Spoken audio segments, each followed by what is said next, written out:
What happens when we fall in love? We see someone we think is cute. You go out on a date. You like each other enough to go out on another and another. And eventually you fall in love. Sometimes you get married, sometimes you become partners. But that's the story, right? It has nothing to do with race or gender or sexual identity. It's the story of connecting with somebody. And that's what it is. So today I'm going to share my love story with you. My story has a little bit of twist because my husband and I are of different races. I'd like to give you a little bit of background about our story. First of all, marriages in the United States, currently 17% of them are outside of your race. In 1993, when we got married, 2.5% of marriages were outside of race. So the country has changed tremendously over those couple of decades. So it's a little more accepting. People see it more often, become more comfortable with it. About us, I grew up in Nebraska in a small town, 0 black people at all. My husband grew up in Oklahoma City in a black neighborhood. So those are our differences. But things that are the same are the toys and the games we played as kids, TV shows. We both were middle class kids, and we shared the same values because we had a lot of similarities. So more similarities than there are differences. But one thing I will tell you is what I've learned over this time is we all have biases. And this was really hard for me to admit, right? I'm in this mixed race marriage, I'm open, blah, blah, blah. But you know what? We all have them. I consider myself open-minded. I'm tolerant. I look for gifts in everybody. I'm like, you do you. This is great, right? I don't really have problems with most things. But you know what? I had a bias. And we all do. So some of them are extreme, where it's actually racism. But most of us just have these things we probably don't want to admit that are inside of us. But part of it is looking at them and understanding what they are. So I'm going to share a couple of stories or a couple of items that might be of interest to you. One is that although I've been married for 24 years, I am not comfortable talking about race. The reason is most white people don't grow up talking about race as a general rule, right? That's just the way it is because we don't have to. If you aren't white, you talk about race all the time since you're little because your parents want to share with you how the world sees you, things that might happen, how you react to them. I didn't grow up doing that. And therefore, even after all this time, my words are awkward, I stumble on my words, and I feel a lot of emotion, but articulating it is still hard for me. Every once in a while, if there's kind of a conversation going that direction, I'll look at my husband like, is everything okay? Am I saying everything? Because I just need some affirmation that everything's going okay.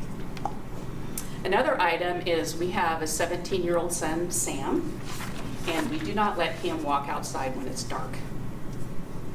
And it's not because of Sam, it's because of how people would perceive Sam. He's a teenager, and he's considered black. And the people that are looking at him are making judgments, and they're not making good judgments. You've all seen stuff in the news, and you can see why we're concerned about his safety. We just don't let him do it. But another item that might be of interest is when people meet me, and I'm with my family, so when people first meet me and I'm with my family, and then if they meet me a week or two later, and I'd say, oh yeah, I met you a couple weeks ago. Normally, it's just a blank. And it's a blank, and then I'll say, oh, we met a couple weeks ago, I was with my family, my husband's Brian, they're like, oh yeah, your husband's a tall, handsome guy. And I say, yeah. And the reason they don't notice me is because here I blend in, right? I'm just like everybody else. So people aren't paying attention to me, they're paying attention to other people in my family. Now, if I go to Oklahoma City, where Brian's from, I stand out. Everybody knows who I am there, right? Here, not so much. But the reason, so those are some of the biases. Those are some of the things that people don't realize they're doing, or just kind of some of the things that go along with it. But I want to tell you a story of bias, my own story. And this is uncomfortable for me because I'm really pretty ashamed of it, but I want to share with it because I think it might resonate with you.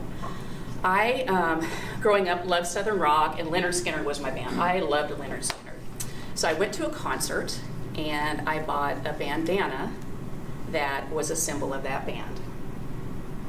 Right, that's normal stuff. The problem was that bandana was the Confederate flag. And I'm thinking, how did I not know in the 90s that this was hurtful? How did I not know it was a sign of oppression? How did a band still use that as their symbol? I mean, come on. So this all was, just looking at it from now, it's like, well, how did all that happen? So I brought it home, and of course, Brian had some things to share with me about what it symbolizes, how it made him feel, and we just got in this huge fight. And we got in this huge fight because I wasn't willing to listen to his experiences. I wasn't willing to listen to his emotions. And if I think about it now, I think it's because I wouldn't believe that I would do something that's hurtful to anybody, let alone my husband, right? And I just wouldn't acknowledge it. I just wouldn't acknowledge it. And we had this huge fight. And I share this story because it's something that was unintended. It was a bias that I had, right? I wasn't going to be wrong with my husband. There was no way I was going to be wrong. And I dug my heels in for something. And it's shameful. All these years later, I still have a lot of shame about that because I just wouldn't open my heart, is what happened. So when you think about a story like that, think about some of the things in your life that might be similar to that. And some people are willing to open their hearts and some people aren't. But even someone, a naive Nebraska girl who loved a band, that you can open your hearts and you can change. When people see my family, some people feel hate. Some people are uncomfortable. But most people just notice us, right? When we walk in a room, people know who we are. And if you're uncomfortable and you just notice it, great, that's fine. And for the people who have more anger towards us, that's really not our thing. If you have those issues, that's your thing, not ours. We have other things to worry about. We concentrate on our love story because it's still continuing, and we were just two crazy kids who fell in love. Thank you.